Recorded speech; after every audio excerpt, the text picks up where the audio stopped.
Elle est devenue le visage de l'opposition biélorusse, celle qui a fait naître l'espoir de tout un peuple. Svetlana Tikhanovskaya a osé défier à l'élection présidentielle Alexandre Loukachenko au pouvoir depuis 26 ans. Aujourd'hui en exil en Lituanie, elle nous a donné rendez-vous dans l'un de ses quartiers généraux, toujours aussi déterminée à faire chuter le président actuel. Mon destin, ma mission est de devenir une présidente de transition qui va mener le pays vers de nouvelles élections. Je suis avec mon peuple, je suis l'une des leurs et nous allons nous battre pour notre liberté.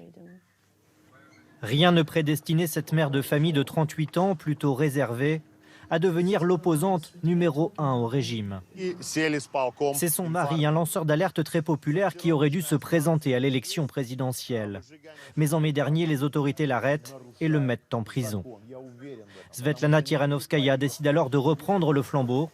Sa vie bascule en quelques heures. Je n'ai eu qu'une soirée pour y réfléchir. Je me disais que je l'aimais et qu'il fallait que je trouve un moyen de le soutenir. Et donc, j'ai rempli les documents à mon nom et je les ai apportés à la commission électorale. Ce premier pas, je l'ai fait par amour. Cette professeure d'anglais devenue mère au foyer est propulsée leader de l'opposition. Sveta, comme l'appellent ses partisans, soulève les foules. Mais le jour de l'élection, Alexandre Loukachenko est officiellement réélu avec 80% des voix. L'opposition s'insurge et le pays s'embrase.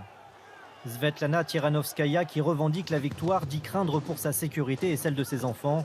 Elle est contrainte à l'exil. Si j'étais restée en Biélorussie, je ne pourrais pas aider mon peuple, car je sais que j'aurais déjà été emprisonnée.